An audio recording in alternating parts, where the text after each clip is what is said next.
Dapat susu belum? Nanti dapat susu semuanya, diminum ya susunya.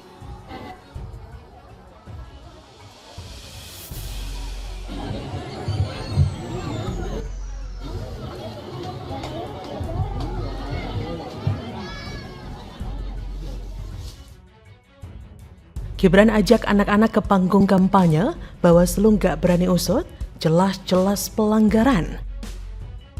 Melihat kalau memang ada panggilan dari Bawaslu, kita menghargai hukum.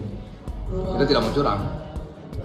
Ya, buat Prabowo Gibran, kita menghargai. Kita ingin keadilan. Halo, selamat datang di channel Redaksi Jurnal bersama JJ.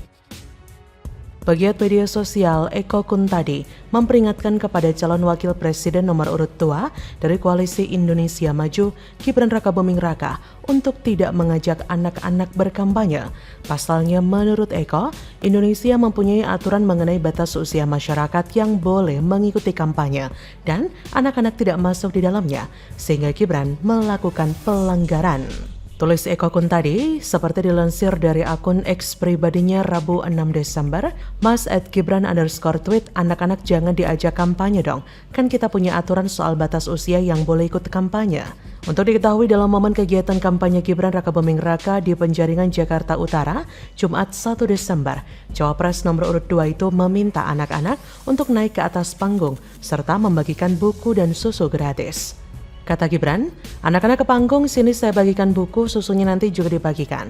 Komisioner KPAI, Silvana Maria, menilai apa yang dilakukan Gibran merupakan pelanggaran. Ia berkata, ini pelanggaran ya, pada Senin 4 Desember 2023. Lebih lanjut, ia mengatakan sudah berkoordinasi dengan seluruh tim pemenangan nasional dan tim kampanye nasional, termasuk dari tim Prabowo Gibran untuk menyepakati komitmen bersama terkait dengan pemilu ramah anak. Silvana memberikan peringatan kepada TKN paslon nomor urut 2 itu, usai apa yang dilakukan Gibran agar mereka lebih serius untuk melindungi anak dan mencegah terjadinya penyalahgunaan anak untuk Pilpres 2024. Ia berkata, khususnya selama masa kampanye, baik pelibatan anak atau sama dengan penyalahgunaan anak oleh internal partai politik, capres-cawapres, TKN, ataupun melibatkan anak oleh konstituen atau simpatisan capres-cawapres parpol.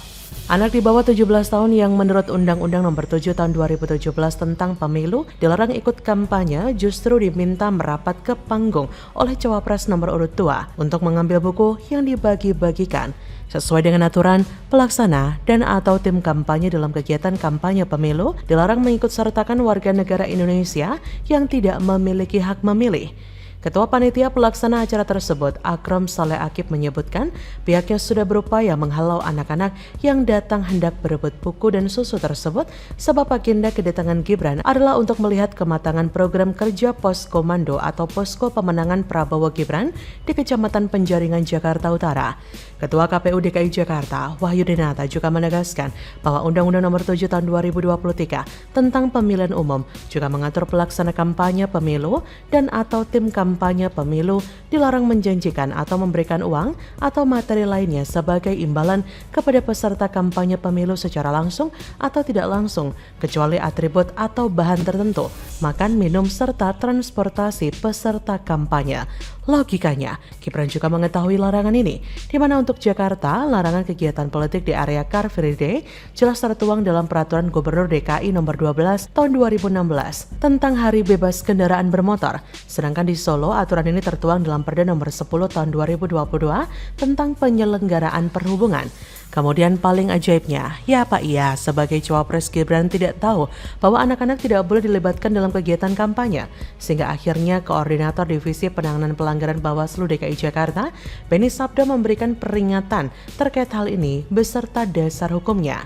Apa yang dialami Gibran mungkin bisa menjadi peringatan bagi siapapun agar berhati-hati dalam bersikap dan berperilaku, entah antara polos atau tidak tahu, atau pura-pura tidak tahu, sering setipis tisu. Sebab apa iya Gibran tidak tahu larangan tidak boleh berkampanye dengan anak-anak? Tolong jangan ada dusta di antara kita. Faktanya sudah jelas. Jadi menurut Anda, apakah Gibran melakukan kampanye terselubung ataukah masih wajar? Bagaimana menurut Anda?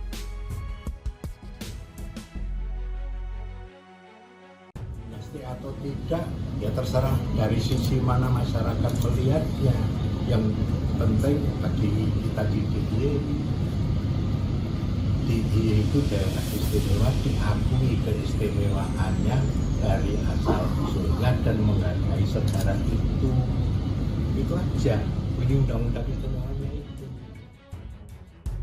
Modiar Ade Armando kena batunya. Sultan Hamengkubuwono beri jawaban menohok, jangan obok-obok Jogja. PSI secara kelembagaan melakukan tindakan yang konkret atas apa yang dilakukan kadernya, anggotanya, namanya Ade Armando. Ya, saya kira tidak bisa dikatakan bahwa itu adalah tindakan pribadi Ade Armando, tidak bisa, karena dia adalah caleg dan dia adalah pengurus DPP. Harus ada sikap politik yang jelas dari PSI kepada Ade Armando.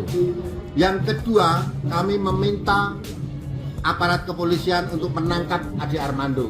Saya ingin mengajukan permohonan maaf sebesar-besarnya seandainya video saya yang terakhir tentang politik dinasti telah menimbulkan ketersinggungan dan kegaduhan terutama di daerah istimewa Yogyakarta. Saya harus clearkan, apa yang saya sampaikan di video saya tersebut sepenuhnya adalah pandangan saya, sikap politik saya. Ini tidak ada hubungannya dengan pandangan politik, sikap politik maupun policy dari DPP PSI dan DPW PSI Yogyakarta. Halo, selamat datang di channel Redaksi Jurnal bersama JJ. Raja Keraton yang juga Gubernur Daerah Istimewa Yogyakarta DIY, Sultan Hamengkubuwono X, merespon santai komentar politikus Partai Solidaritas Indonesia, Ade Armando, soal politik dinasti di Yogyakarta. Sultan menyatakan bahwa dirinya hanya menjalankan amanat dalam Undang-Undang Keistimewaan Yogyakarta. Tapi menurut Sultan, kalau sistem pemerintahan di Yogyakarta dianggap dinasti, ya sudah diubah saja Undang-Undang Keistimewaannya. Sebelumnya, Ade Armando menyinggung gerakan mahasiswa di Yogyakarta yang memprotes politik dinasti Presiden Joko Widodo dengan majunya Gibran dalam pemilihan Presiden 2024. Ade Armando dalam videonya di media sosial mengatakan seharusnya yang dilawan mahasiswa di Yogyakarta adalah sistem dinasti di sana karena gubernurnya tidak memimpin dengan terpilih melalui pemilihan umum atau pemilu, tapi karena faktor keturunan.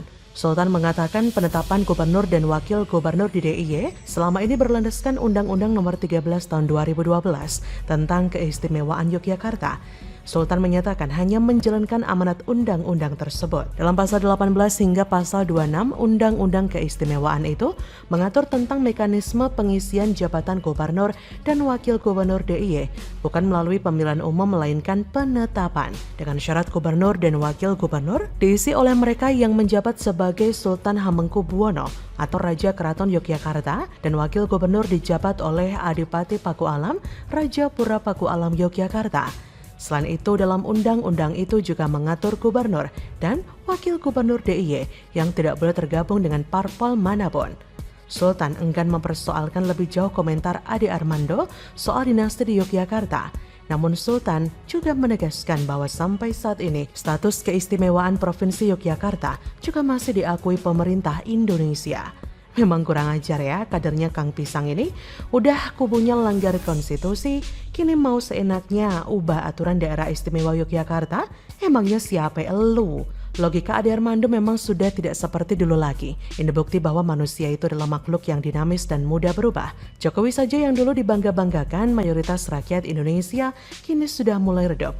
Apalagi memaksakan sang anak sulung yang belum berpengalaman langsung loncat jadi cawapres. Aduh, parah, sangat parah. Dulu saya berharap Ade ini semakin berani membela kebenaran, bersuara dengan lantang tentang kebenaran meskipun harus nyawa taruhannya. Tapi semua itu tidak terjadi. Ade Armando pun semakin mengukuhkan dirinya semakin gila di jalur politik. Bahkan efek dari ulah Ade Armando itu memicu kemarahan warga DIY yang mengakibatkan baliho PSI di sepanjang Jalan Wonosari pun lenyap. Hilangnya baliho PSI ini diketahui Senin 4 Desember pagi. Kebetulan pada Senin pagi, Gubernur DIY Sri Sultan Hamengkubuwono X meresmikan Lumbung Mataram di Kelurahan Kedungpoh, Kapanewon Ngelipar, Gunung Kidul. hampir di sepanjang jalur menuju lokasi bersih dari baliho PSI. Padahal sebelumnya baliho ini bertebaran di sejumlah jalan. Dari pantauan iNews, baliho PSI yang berada di Jalan Jogja Wonosari dari Sambipitu hingga Wonosari sudah tidak ada. Begitu juga di Jalan Wonosari Ngelipar juga tidak ditemukan. Padahal sebelumnya puluhan baliho bergambar Kaisang ataupun Presiden Jokowi terpasang rapi di Jalan Jogja Wonosari sepanjang 12 km. Namun kini sudah tidak ada berbarengan dengan tiang penyangganya. Baliho PSI memang masih banyak yang terpasang, namun hanya di jalan alternatif saja. Meski masih terpasang, sebagian ada yang dirusak dan mendapat coretan dari tangan-tangan jahil. Seperti di Jalan Ngelageran, Sambipitu, ada beberapa yang dirusak. Salah seorang pedagang angkringan yang berada di Kapanewon Pelayan mengatakan baliho PSI di dekatnya berjualan di pinggir Jalan Jogja Wonosari sudah tidak ada. Ya, begitulah efek dari kebegoan seorang Ade Armando. Bukan malah memberikan elektoral bagi PSI, malah menghancurkannya. Dan mendapatkan hukuman dari masyarakat Jogja. Mampus, bagaimana menurut Anda?